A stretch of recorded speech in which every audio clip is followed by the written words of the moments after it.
कार्तिक मास की शुक्ल पक्ष की नौमी तिथि को आंवला नवमी मनाई जाती है। इसे अक्षय नवमी, आरोग्य नवमी के नाम से भी जाना जाता है। इस क्योंकि इस दिन किया गया कोई भी शुभ कार्य अक्षय फल देने वाला माना गया है, अर्थात उसके शुभ फल में कभी भी कोई कमी नहीं आती। हमारे आयुर्वेद में भी आंवला को आयु और आरोग्य वर्धक कहा गया है। इस दिन आंवला के वृक्ष की पूजा करके उसे नीचे बैठकर भोजन करने का सबसे ज्यादा महत्व माना गया है। इस दिन परिवार सहित आंवले के वृक्ष की पूजा करके फिर उसके बाद आंवले के पेड़ के नीचे भोजन किया जाता है, जिससे कि आरोग्य वर्ष भर बनी रहती है। इस दिन आंवले के फल का सेवन भी किया जाता है और इस दिन आंवले के पेड़ की पूजा करने के साथ साथ भगवान विष्णु को आंवला भी चढ़ाया जाता है, जिससे कि भगवान विष्णु की विशेष रूप से प्रसन्नता की प्राप्ति होती है। आंवला नवमी का महत्व इस बात से भी समझा जाता है क्योंकि इसी दिन ही द्वापर युग का प्रारंभ हुआ था, जिसमें स्वयं भगवान श्री कृष्ण जी ने जन्म लिया था। और आज आंवला नवमी के दिन ही भगवान श्री कृष्ण जी ने वृंदावन की गोकुल गलियों को छोड़कर मथुरा प्रस्थान किया था। संतान और पारिवारिक सुखों की प्राप्ति के लिए आज के दिन व्रत रखा जाता है और आज के दिन ही भगवान श्री कृष्ण जी ने अपने बाल लीलाओं का त्याग करके कर्तव्य के पथ पर अपना पहला कदम रखा था। और इसी दिन से ही वृंदावन की परिक्रमा भी प्रारंभ होती है। और आंवला नवमी का जो व्रत है वो संतान और पारिवारिक सुखों की प्राप्ति के लिए किया जाता है। यदि यह व्रत पति और पत्नी दोनों साथ मिलकर करें तो इससे दोगुने लाभ की और फल की प्राप्ति भी होती है। तो दोस्तों, आज की इस वीडियो में मैं आपको आंवला नवमी से संबंधित कुछ पुरानी कथाएं श्रवण करवाने जा रही हूँ। तो चलिए वीडियो शुरू करते हैं। आंवला नवमी के दिन सुबह आपको ब्रह्म मुहूर्त में जल्दी से जल्दी उठना चाहिए। फिर नित्य क्रिया से निवृत्त होकर आपको साफ स्नान करके साफ सुथरे वस्त्र धारण करने चाहिए। और इस दिन किसी आपके घर के आसपास या कहीं भी हो आंवले वृक्ष के समीप जाना चाहिए और वहां पर उसके आसपास की साफ सफाई करके आंवला वृक्ष की जड़ में शुद्ध जल अर्पित करना चाहिए और फिर उसकी जड़ में कच्चा दूध डालना चाहिए। और फिर पूजन सामग्रियों से रौली मौली से उनकी पूजा उपासना करनी चाहिए और उसके तने पर कच्चा सूत या मौली की 8 परिक्रमा करते हुए लपेटनी चाहिए। कुछ जगहों पर 108 बार परिक्रमा भी की जाती है। और इसके बाद परिवार की सुख समृद्धि की कामना करके उसकी पूजन उपासना करके वहीं पर वृक्ष के नीचे ही बैठकर परिवार सहित भोजन किया जाता है। लेकिन उससे पहले अगर किसी ब्राह्मण दंपति को भोजन कराया जाए तो इससे भगवान विष्णु की विशेष रूप से प्रसन्नता की प्राप्ति होती है और घर में भी सुख समृद्धि बनी रहती है। और इससे दान का भी सबसे ज्यादा महत्व माना गया है, क्योंकि आज के दिन किया गया दान अक्षय फलदायी माना जाता है, जिसका कभी भी अंत ना हो, मतलब जाने की जिसका कभी क्षय ना हो, पुण्य में बढ़ोतरी होती है। तो चलिए अब हम आंवला नवमी की व्रत कथाओं का रसपान करती हैं। एक राजा था। उसका प्रण था कि वह हर रोज 1.25 मन आंवले दान करके ही खाना खाता था। इससे कि उसका नाम आंवल्य राजा पड़ गया। एक दिन उसके बेटे बहू ने सोचा कि राजा इतने सारे आंवले रोजाना दान करते हैं, इस प्रकार तो एक दिन सारा खजाना ही खाली हो जाएगा। इसलिए बेटे ने राजा से कहा कि इसे इस तरह से दान करना बंद कर देना चाहिए। बेटे की बात सुनकर राजा को बहुत ही ज्यादा दुख हुआ और राजा रानी महल छोड़कर बियाबान जंगल में जाकर बैठ गए। राजा रानी आंवला दान नहीं कर पाए और प्रण के कारण कुछ खाया भी नहीं। जब भूखे प्यासे 7 दिन हो गए तो भगवान ने सोचा, यदि मैंने इसका प्रण नहीं रखा और इसका सत नहीं रखा तो विश्वास चला जाएगा। इसीलिए भगवान ने जंगल में ही महल राज्य और बाग बगीचे सब बना दिए और ढेरों आंवले के पेड़ भी लगा दिए। सुबह राजा रानी उठे तो देखा कि जंगल में उनके राज्य से भी दुगना राज्य बसा हुआ है। राजा रानी से कहने लगे, रानी देख, कहते हैं सत मत छोड़ो, सूरमा सत छोड़या पत जाए, सत की छोड़ी लक्ष्मी फेर मिलेगी आए। आओ नहा धोकर आंवले दान करें और भोजन करें। राजा रानी ने आंवले दान करके खाना खाया और खुशी खुशी जंगल में रहने लगे। उधर आंवले देवते का अपमान करने व माता पिता से बुरा व्यवहार करने के कारण बहू और बेटे के बुरे दिन आ गए। राज्य दुश्मनों ने छीन लिया, दाने दाने को मोहताज हो गए और काम ढूंढते हुए अपने पिताजी के राज्य में आ पहुंचे। उनके हालात इतने बिगड़े हुए थे कि पिता ने उन्हें बिना पहचाने हुए काम पर रख लिया। बेटे बहू सोच भी नहीं सकते थे कि उनके माता पिता इतने बड़े राज्य के मालिक भी हो सकते हैं। सो उन्होंने भी अपने माता पिता को नहीं पहचाना। एक दिन बहू ने सास के बाल गूंथते समय उनकी पीठ पर एक मस्सा देखा। उसे ये सोचकर रोना आने लगा कि ऐसा मस्सा तो मेरी सास के भी था। हमने ये सोचकर उन्हें आंवले दान करने से रोका था कि हमारा धन नष्ट हो जाएगा। आज वे लोग ना जाने कहाँ होंगे। यही सोचकर बहू को रोना आने लगा और आंसू टपक टपक कर सास की पीठ पर गिरने लगे। रानी ने तुरंत पलटकर देखा और पूछा कि तू क्यों रो रही है?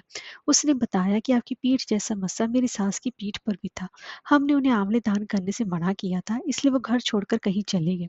तब रानी ने उन्हें पहचान लिया, सारा हाल चाल पूछा और अपना हाल भी बताया और अपने बेटे बहू को समझाया कि दान करने से धन कभी भी कम नहीं होता है, बल्कि हमेशा बढ़ता ही है। बेटे बहू भी अब सुख से राजा रानी के साथ रहने लगे। हे भगवान, जैसा राजा रानी का सत रखा वैसा ही सबका सत रखना। कहानी कहने वाले सुनने वाले की सभी के परिवार में सुख समृद्धि करना। अब मैं आपको दूसरी पुरानी कथा श्रवण करवा रही हूँ। एक बार जगत गुरु आदि शंकराचार्य भिक्षा मांगने हेतु एक कुटिया के सामने रुके। वहां एक बूढ़ी औरत रहती थी जो अत्यंत ही गरीबी और दयनीय स्थिति में थी। शंकराचार्य की आवाज सुनकर बूढ़ी औरत बाहर आई और उसके हाथ में एक सूखा आंवला था। वह बोली, महात्मन, मेरे पास इस सूखे आंवले के सिवाय कुछ नहीं है जो कि आपको मैं भिक्षा में दे सकूं। शंकराचार्य को उसकी स्थिति पर दया आ गई और उन्होंने उसी समय उसकी मदद करने का प्रण लिया। उन्होंने अपनी आंखें बंद की और मंत्र रूपी 22 श्लोक बोले। ये 22 श्लोक कनकधारा स्रोत के श्लोक थे। माँ लक्ष्मी ने दिव्य दर्शन दिए। इससे प्रसन्न होकर माँ लक्ष्मी ने उन्हें दिव्य दर्शन देकर कहा कि शंकराचार्य, इस औरत ने अपने पूरे जन्म में कोई भी वस्तु दान नहीं की। यह अत्यंत ही कंजूस थी और मजबूरी वश कभी भी किसी को कुछ देना भी पड़ जाए तो ये बुरा मन से दान करती थी। इसलिए इस जन्म में इसकी ये हालत हुई है। ये अपने कर्मों का फल भोग रही है, इसलिए मैं इसकी कोई सहायता नहीं कर सकती। शंकराचार्य ने देवी लक्ष्मी की बात सुनकर कहा कि हे महालक्ष्मी, इसने पूर्व जन्म में अवश्य दान धर्म नहीं किया है, लेकिन इस जन्म में इसने पूर्ण श्रद्धा से मुझे सूखा आंवला भेंट किया है। इसके घर में कुछ नहीं होते हुए भी इसने ये मुझे सौंप दिया। इस समय इसके पास यही सबसे बड़ी पूंजी है। क्या इतना भेंट करना पर्याप्त नहीं है? शंकराचार्य की इस बात से देवी लक्ष्मी इतनी प्रसन्न हुई कि उसी समय उन्होंने उस गरीब महिला की कुटिया में स्वर्ण के आंवलों की वृक्ष वर्षा कर दी। अब मैं आपको तीसरी पुरानी कथा श्रवण करवानी हूँ। बहुत समय पहले एक सेठ था। हर समय आंवला नवमी के दिन ब्राह्मणों को आंवले के पेड़ के नीचे बैठाकर भोजन कराता था। इसके साथ ही सोना चांदी आदि भी भेंट में देता था। लेकिन ये सब चीजें सेठ के बेटों को बिल्कुल भी अच्छी नहीं लगती थी। ऐसे वो अपने पिता से खूब झगड़ते थे। इन सब चीजों से तंग आकर सेठ ने घर छोड़ दिया और दूसरे गांव में जाकर बस गया। इसके साथ ही जीवन यापन के लिए एक छोटी सी दुकान भी रख ली। इसके साथ ही उसने उस दुकान के आगे एक आंवले का पेड़ लगाया। भगवान की कृपा इतनी हुई कि दुकान खूब चलने लगी। इसके साथ ही उसने अपनी नियम को ना तोड़ते हुए हर साल आंवला नवमी के दिन विधिवत पूजा करने के साथ ब्राह्मणों को भोजन कराकर दान देता था। वहीं दूसरी ओर सेठ के पुत्रों का व्यापार ठप हो गया। ऐसे में सेठ के बेटों को समझ आने लगा कि वो अपने पिता के भाग्य से ही खाते थे। अपनी गलती समझकर अपने पिता के पास गए और अपनी गलती की माफी मांगने लगे। फिर पिता के कहने पर ही उन्होंने भी आंवले के पेड़ की पूजा करनी शुरू की और दान करने लगी। इसी के प्रभाव से सेठ के बेटों के घर पहले की तरह खुशहाली आ गई और सभी सुख समृद्धि के साथ रहने लगे। और अगली पुरानी कथा है। इस व्रत कथा का संबंध माँ लक्ष्मी से है। एक बार माता लक्ष्मी पृथ्वी पर भ्रमण करने आई। रास्ते में भगवान विष्णु और शिव की पूजा एक साथ करने की उसकी इच्छा प्रकट हुई। ऐसे में माँ लक्ष्मी ने सोचा कि किस तरह विष्णु और शिव की पूजा की जा सकती है। तभी उन्हें ख्याल आया कि तुलसी और बेल के गुण एक साथ आंवले में पाए जाते हैं। तुलसी श्री हरि विष्णु जी को अत्यंत ही प्रिय है और बेल भगवान भोलेनाथ को। अंततः आंवले के वृक्ष को विष्णु और शिव का प्रतीक चिन्ह मानकर माँ लक्ष्मी ने आंवले के वृक्ष की पूजा संपन्न की। जिस दिन पूजा की उस दिन नवमी थी और उसी दिन से आंवला नवमी कहा गया। माँ लक्ष्मी की पूजा से प्रसन्न होकर श्री विष्णु और भगवान शिव प्रकट हुए। लक्ष्मी माता ने आंवले के वृक्ष के नीचे भोजन बनाकर विष्णु और भगवान शिव को भोजन कराया। इसके बाद स्वयं भोजन किया। तभी से आंवला वृक्ष की पूजन की यह परंपरा चली आ रही है।